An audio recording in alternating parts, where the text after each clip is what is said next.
father-daughter illicit relationship or helplessness. It was a scorching afternoon when, at the corner of a small settlement beneath an old neem tree, a frail elderly man and his young daughter built a tiny shelter using bamboo poles and torn pieces of cloth. The old man's bent back and trembling hands reflected a lifetime of hardship and helplessness.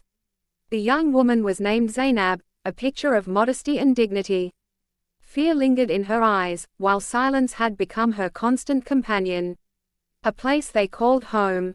As time passed, the little hut became part of the neighborhood.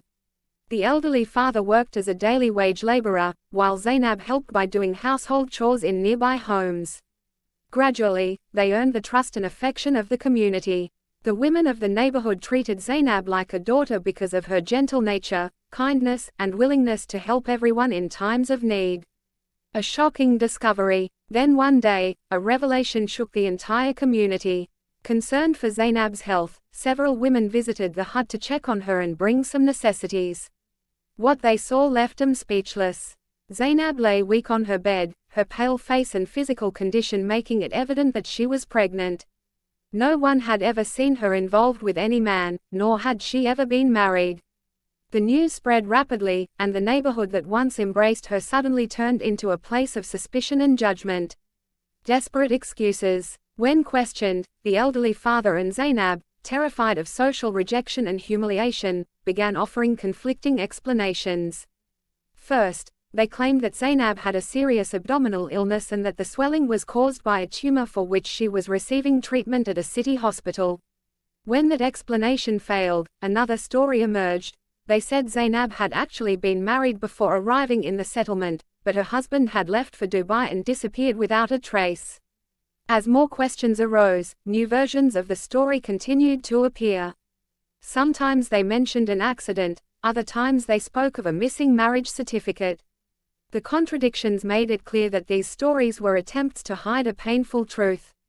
Whether the truth involved exploitation, abuse, or another tragedy remained unknown.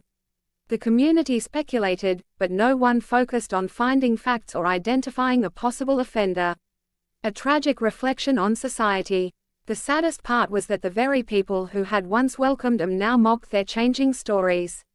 Few paused to consider why a frightened father and daughter might feel compelled to hide the truth.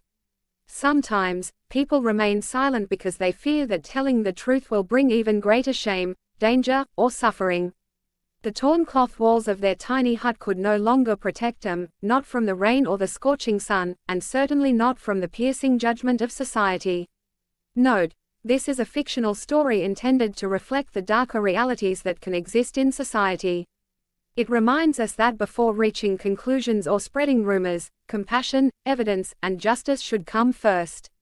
Victims of abuse or exploitation deserve protection and support, while responsibility should rest with the actual perpetrator, established through proper investigation.